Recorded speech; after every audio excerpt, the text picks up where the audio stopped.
და რამდენიმე წუთის წინ ცნობილი გახდა, რომ ლოცვა, რომელიც პარასკევს იმართება ხოლმე დასრულების შემდეგ, აქტივისტებმა ეგვიპტეში პრეზიდენტის რეზიდენციისკენ დაიწყეს მსვლელობა. ჩვენ საშუალება გვაქვს პირდაპირ ეთერში ჩავერთოთ ტელეკომპანია ალ-ჯაზირა, რომელიც მთელი დღის მანძილზე ღია ეთერში უჩვენებს თუ რა ხდება კაიროს ცენტრში. It's just past 1400 hours GMT. ოპოზიციონერმა ლიდერებმა დღევანდელი საპროტესტო გამოსვლა ჰოსნი მუბარაკთან გამომშვიდობების დღედ გამოაცხადეს. დემონსტრანტების შეკრების პარალელურად კაიროს ცენტრში თაჰრიხის მოედანზე არმიისა და პოლიციის დანაყოფების რაოდენობაც მატულობს. კაიროში მწვავე ანტისახელისუფლებო გამოსვლები და არეულობა უკვე ერთ კვირაზე მეტია გრძელდება. დემონსტრანტებსა და პოლიციას შორის შეტაკებასა და პრეზიდენტ მუბარაკის მომხრეებსა და მოწინააღმდეგეებს შორის ხშირად ხდება. მუბარაკის გადადგომისკენ მსოფლიოს სხვადასხვა ქვეყნის ლიდერებიც საუბრობენ, თუმცა ამის მიუხედავად ეგვიპტის პრეზიდენტი პოსტის დატოვებას ამ დრომდე არ აპირებს. მიუხედავად იმისა, როგორც თქვენ ახლა პირდაპირ ეთერში უყურებთ, 10,000-ობით ადამიანია გამოსული ქუჩაში. როგორც მუბარაკმა ერთ-ერთ ბოლო ინტერვიუში განაცხადა, ქვეყნის სათავეში ყოფნა ყელში ამოვიდა, თუმცა არ გადადგება, რადგან არ სურს ქვეყანას სრულმა ქაოსმა მოიცვას. მე შეგახსენებთ, რომ ეს არის მუბარაკის სიტყვები, რომელიც უცხოურ ტელეკომპანიას ინტერვიუს დროს მისცა. დღესვე სიამოვნებით დავტოვებდი თანამდებობას, მაგრამ ვიცი, რომ ქვეყნის ისლამისტური ოპოზიცია მუსლიმთა საძმო ჩემი წასვლის შემთხვევაში ძალაუფლებას სრულ ვაკუუმში მოაქცევს, რაც სიტუაციას კიდევ უფრო უმართავს გახდის, აცხადებს ჰოსნი მუბარაკი. In Alexandria, she believed there could be 5 million people on the streets of Egypt's second city. დღეს მთელი დღის მანძილზე იყო გამოსული ადამიანები ქუჩაში, ისინი დღის პირველ ნახევარში ემზადებოდნენ აქციის დასკვნითი ნაწილისთვის, როგორც ამას თავად ადგილობრივი მოქალაქეები ამბობენ.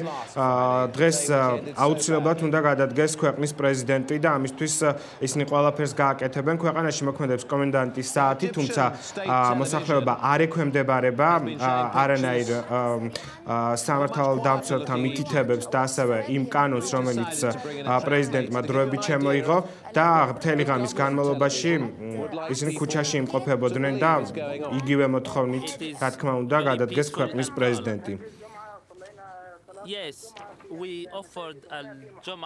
და ასევე ჩვენს კოლეგებზეც ვრცელდება ინფორმაცია, კაიროში ჟურნალისტების მიმართ უკვე ხელისუფლების წარმომადგენლები და ძალოვანი უწყების პირები გამოირჩევიან აგრესიით. კაიროში ჟურნალისტების ნამდვილი რეპრესიები დაიწყო. ამის შესახებ Life News-ი, იტარტასი და შვედური ტელეკომპანია CBT უწყებიან. გავრცელებული ინფორმაციით ჟურნალისტების წინააღმდეგ ეგვიპტის პოლიცია დაირაზმა და ზოგან მედიის წარმომადგენლებს ცეცხლიც გაუხსნეს. ჯერჯერობით ოფიციალურად რამდენი ჟურნალისტი არის დაშავებული ან გარდაცვლილი, ინფორმაცია არ ვრცელდება, თუმცა რამდენიმე საერთაშორისო ტელეკომპანიამ მწუხელ გვიანღამით მიიღო გადაწყვეტილება, რომ მათ ჯგუფს დაეტოვებია ცხელი წერტილი ქვეყანა, რომელიც სამოქალაქო დაპირისპირების ზღვარზეა და არ არის გამორიცხული, რომ სამოქალაქო ომშიც გადაიზარდოს.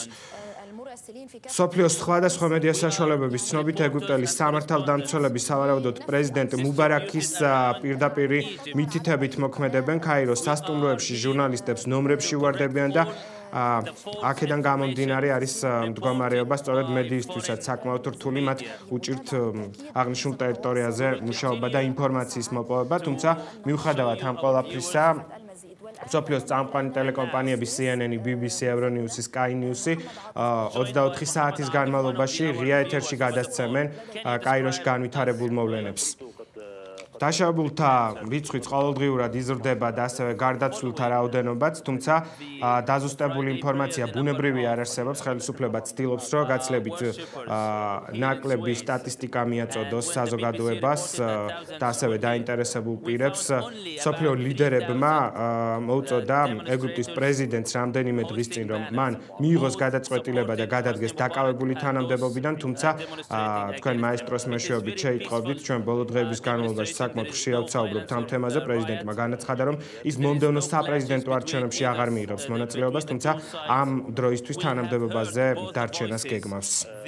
და საკმაოდ ბევრი სტატია ქვეყნდება მსოფლიოს წამყვან გაზეთებში თუ ჟურნალებში. ეგვიპტეში მიმდინარე მოვლენები კვლავ მსოფლიო ყურადღების ცენტრში არის მოქცეული. გაზეთ გარდიანის შეფასებით ეგვიპტე, ტუნისი, ირანი და პაკისტანი ყველა ეს მუსლიმანური სახელმწიფო თვითგამორკვევის აგონიაშია. დასავლეთის ერთადერთი წვლილი კი მათი ორი მეზობლის ერაყისა და ავღანეთის სისხლის მდინარეებსა და ქაუში ჩაიძირა.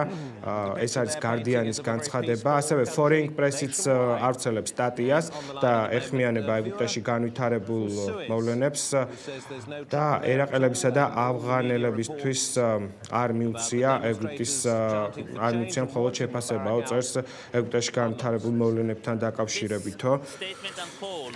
და სერიოზული განცხადებები კეთდება მთელი დღის განმავლობაში დიპლომატიური კორპუსის წარმომადგენლები, საერთაშორისო ორგანიზაციების ლიდერები და ასე შემდეგ მოუწოდებენ ქვეყნის პრეზიდენტს დატოვოს თანამდებობა. მე შეგახსენებთ, რომ პარასკევის ლოცვა სულ ცოტა ხნის წინ დასრულდა და ტახრიხის მოედნიდან მომიტინგეებმა გადაწყვიტეს გაძვლიყვნენ პრეზიდენტის ადმინისტრაციისკენ, თუმცა გავრცელებული ინფორმაციით თავად პრეზიდენტი აღნიშნულ ქალაქში, ანუ კაიროში არ იმყოფება. ასევე უნდა აღვნიშნოთ, რომ პირდაპირ ეთერში დღეს მთელი დღის მანძილზე მოქცეულია არა მარტო კაირო, არამედ სხვა დიდი ქალაქებიც. There were only 3,000 people demonstrating peacefully, hoisting banners both sides. და თქვენ პირდაპირ ეთერში უყურებთ ალ-ჯაზირა აჩვენებს თუ რა ხდება სხვადასხვა წერტილში ქვეყნის ტერიტორიაზე ლოზუნგებით ტრანსპარენტებით მოსახლეობა გამოსულია ქუჩაში, მოთხოვნა უცვლელია, ითხოვენ პრეზიდენტის გადადგომას. Each exchanging views in an extremely civil manner, according to that viewer, calling in from Suez. და ასევე უნდა აღვნიშნოთ, ეგვიპტეში მიმდინარე მოვლენებს ეხმაურება Le Monde-იც და მთელ სტატიას უცხოური ჟურნალისტების ცემის ფაქტებს უთმობს, რასაც მკაცრად აკრიტიკებს. 2 თებერვალს კაიროში ბევრი უცხოელი ჟურნალისტი დაზარალდა, რომელიც პრეზიდენტ ჰოსნი მუბარაქის მომხრესა და მოწინააღმდეგეებს შორის შეტაკებებს აშუქებდა, წერს გაზეთი.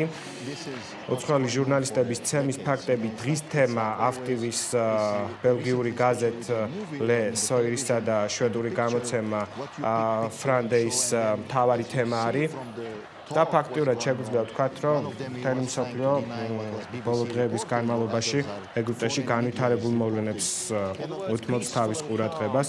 ეგვიპტეში პრეზიდენტის მომხრეებსა და მოწინააღმდეგეებს შორის შეტაკებების შედეგად გარდაცვლილთა რიცხვი იზრდება. გავრცელებული ინფორმაციით გვიან ღამით მომხდარ დაპირისპირებას 1000-მდე ადამიანის სიცოცხლე ემსხვერპლა, 900-ზე მეტი მომიტინგე არის დაშავებული. კაიროს ქუჩებში კვლავ ბარიკადებია აღმართული. რამდენიმე 1000 მომიტინგე ამ დრომდე ქუჩაში რჩება და 10,000-ობით მომიტინგე და თქვენ ამას ეთერში უყურებთ.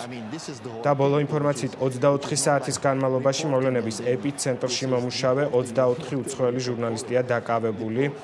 მომიტინგეებმა იერიში ადამიანის უფლებების დამცველებზეც მიიტანეს, როგორც რამდენიმე წუთის წინ აღვნიშნე. მომხდართან დაკავშირებით ეგვიპტის ვიცე-პრეზიდენტმა ომარ სულეიმანმა კომენტარი გააკეთა, მან იმ ეკონომიკურ ზარალზე გაამახვილა ყურადღება, რომელიც ქვეყანას 10 დღის არეულობის შემდეგ მიადგა. თუმცა შეგვიძლია ვთქვათ, რომ ვიცე-პრეზიდენტს არაფერი უთქვამს ხალხის პროტესტთან დაკავშირებით, მან მხოლოდ ეკონომიკური კუთხით წაიყვანა მისი ბრიფინგი, რომელზეც ელოდნენ, რომ რაიმე მნიშვნელოვან განცხადებას გააკეთებდა. To see the reality. I mean, it's not like if it's going to be shown on the TV. და მე გეტყვით ვიცე-პრეზიდენტის მიერ გამართულ ბრიფინგზე ომარ სულეიმანმა თუ რა განაცხადა, ქვეყნის შიდა საქმეში ჩარევის უფლება არც ერთ ქვეყანას არ აქვს, მათ მხოლოდ რჩევების მოცემა შეუძლიათ. ბუნებრივია ეს იყო მიმართული იმ ქვეყნების მისამართით, რომლებმაც ბოლო დღეების განმავლობაში განაცხადეს, რომ ქვეყანაში სიტუაცია თავად ადგილობრივმა მოქალაქეებმა და მთავრობამ უნდა დაარეგულიროს და პრეზიდენტმა უნდა მიიღოს გადაწყვეტილება.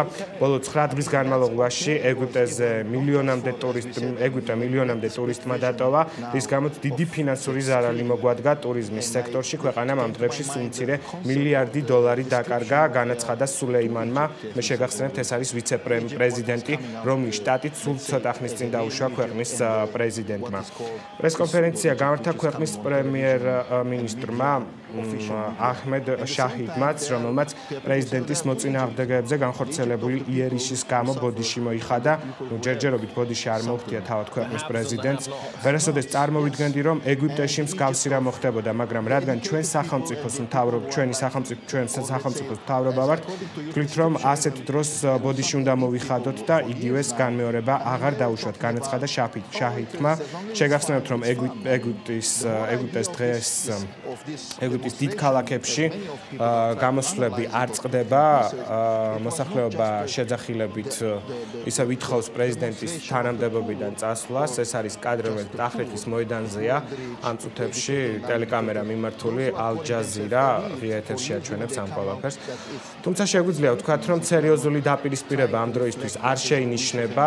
შედარებით მშვიდი ვითარება საპროტესტო აქციის ეპიცენტრში, დროშებით, შეძახილებით, ტრანსპარანტებით მოქალაქეები უთხოვენ პრეზიდენტის გადადგომას. ჩვენ ეხლა BBC-ს უყურებთ პირდაპირ ეთერში, რომელიც ასევე კაიროზე საუბრობს და ჟურნალისტი აჩვენებს თუ რა ხდება ქვეყანაში.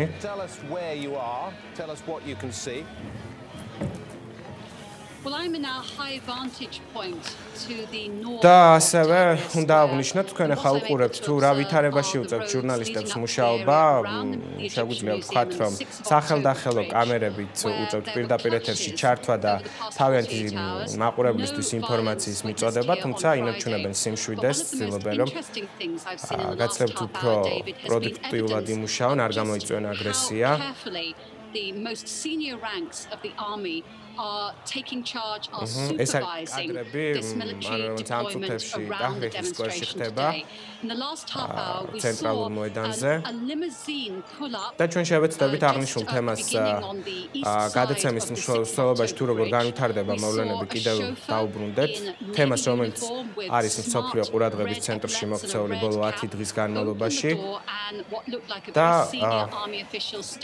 ახლა კი შეგვიძლია ვნახოთ რეპორტაჟი, რომელიც მაესტროს უცხოეთის ჯგუფმა მოამზადა თუ რა ხდებოდა დღეს მთელი დღის განმავლობაში ეგვიპტეში და რა შეფასებები კეთდებოდა.